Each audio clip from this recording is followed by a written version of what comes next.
बंगाल में अब थोड़ी आगे और बात करते हैं, क्योंकि एक खबर आपको मैं दे दूं। राहुल गांधी बंगाल में प्रचार कर रहे हैं। मेरे ऊपर ये भी खबर है कि राहुल गांधी बंगाल में प्रचार कर रहे हैं।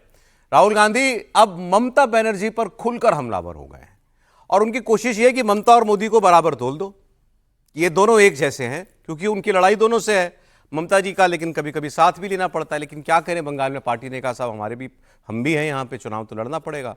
तो वो जिस भी मन से, लेकिन ममता जी के खिलाफ बोलने लगे।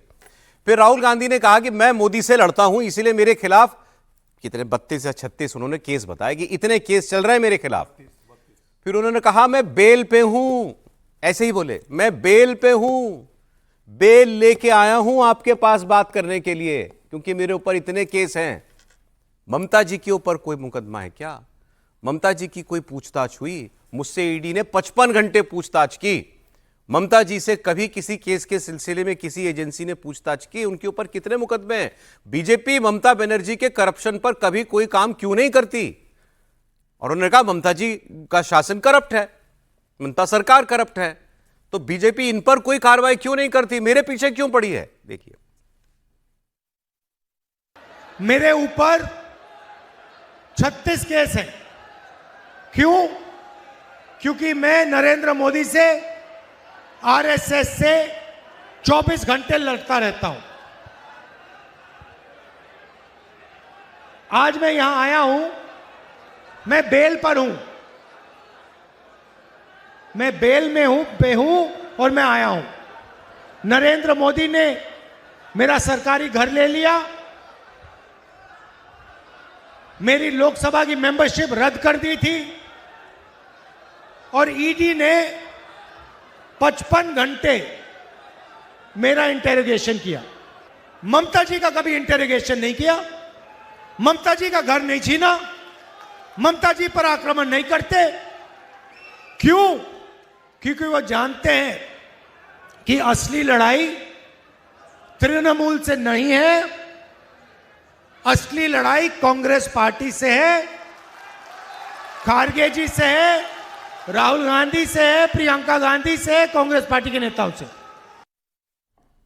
वैसे कल मेरे फोन में खबर होगी, मैं आपको बता देता हूं। राहुल जी ने कहा कि मेरी ये लड़ाई जो है मुझसे है, कांग्रेस पार्टी से है और इनसे है। कल ही कांग्रेस पार्टी का एक कैंडिडेट छोड़ के चला गया।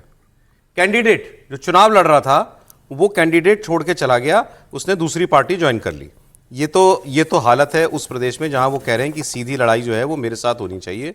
वहां राहुल गांधी की पार्टी का उम्मीदवार, वो पार्टी चुनाव से, वोटिंग से 2 दिन पहले छोड़ करके चला जाता है और पार्टी को इसके बारे में इससे कोई फर्क नहीं पड़ता। अब राहुल गांधी आगे भी ये भी कहते हैं कि फिर वो आए ममता बनर्जी पर, और क्योंकि उनके शासन के बारे में बोलना है। उन्होंने सारी बातें वही बोली जो बीजेपी बोलती है। ये सिंडिकेट चलाते हैं, ये गुंडागर्दी करते हैं, टीएमसी के लोग जो हैं ये गैंग बना के चलते हैं।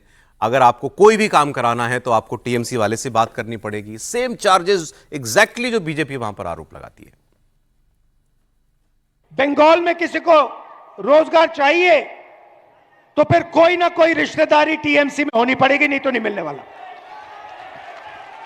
वो पूरा का पूरा काम टीएमसी के गुंडों के लिए, टीएमसी के लोगों के लिए करती हैं और जनता को कोई भी मदद नहीं करती। नरेंद्र मोदी जी भ्रष्टाचार करते हैं तो ममता जी भी उनसे कम नहीं है। अगर सचमुच में तृणमूल और बीजेपी लड़ाई हो रही होती तो ममता जी पर अनेक केस होते, वो बेल में होती, बेल लेकर बाहर होती, उनका 55-70 घंटे इंटेरोगेशन हुआ होता। अब मैं जो बता रहा था आपको, मोगरा हाट पश्चिम से कांग्रेस पार्टी के कैंडिडेट हैं। 96 घंटे पहले इन्होंने तृणमूल कांग्रेस ज्वाइन कर ली, उम्मीदवार ने। और राहुल जी कह रहे हैं कि लड़ाई जो है वहां बंगाल में जो है, मुख्य लड़ाई तो मुझसे है, ममता बनर्जी से नहीं है। और उन्होंने कहा अगर वो भ्रष्ट है मोदी जी, तो ममता जी भी कम नहीं। हाँ त्रिपाठी जी बोलिए। नहीं तो मतलब ये तो कह रहे हैं कि बीजेपी और तृणमूल में ही लड़ाई है। ये अपने उस वीडियो जो अपील थी उससे लेकर यहाँ यही बात कर रहे हैं। और जब ये कहते हैं कि मेरे ऊपर मामले हैं, तो मामले कोई इसकी वजह से थोड़ी ना है कि कोई वो लड़ाई लड़ रहे थे। मामले तो इसलिए कि ऊटपटांग बयान देते हैं, कोई कहीं मामला दर्ज कर देता है, फिर झड़ाते फुकाते घूमते रहते हैं। तो असली बात बतानी चाहिए, इसकी वजह से नहीं कि ये कोई मतलब सत्याग्रह कर रहे थे, गांधी जी की तरह कोई आंदोलन कर रहे थे, ऐसा नहीं। पहली बात है।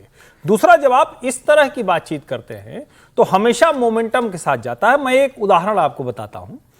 तेलंगाना का चुनाव हो रहा था, भारतीय जनता पार्टी वहां अच्छी खासी लड़ाई में थी, लेकिन उसके जो सुर थे वो एक समय में कमजोर पड़े और लोगों ने कहा कि वो केसीआर के साथ लगे हुए हैं क्या। बाद में वो केसीआर के खिलाफ लड़ाई में आए, तब तक कांग्रेस पार्टी मैदान में आ चुकी थी और जो भाजपा ने भी मोमेंटम बनाया उसका लाभ रेवंत रेड्डी को मिला। ठीक वही स्थिति यहां होती दिख रही है कि आप लड़ाई में नहीं होते तो चलो लोगों को समझ में आता किधर जाना है। अब जब आप आके यहां इस तरह की बात कर रहे हैं तो एक तरह से आप ममता बनर्जी को हटाकर परिवर्तन की बात कर रहे हैं, और परिवर्तन का सेंटिमेंट किसके पक्ष में है? वो भारतीय जनता पार्टी नरेंद्र मोदी के पक्ष। ये बीजेपी के लिए कैंपेन कर रहे हैं, मतलब फायदा मतलब बीजेपी को इसमें नहीं कोई होगा। अब कंफ्यूजन ही नहीं है। ये अब इतने कम समझदार तो नहीं है कि ये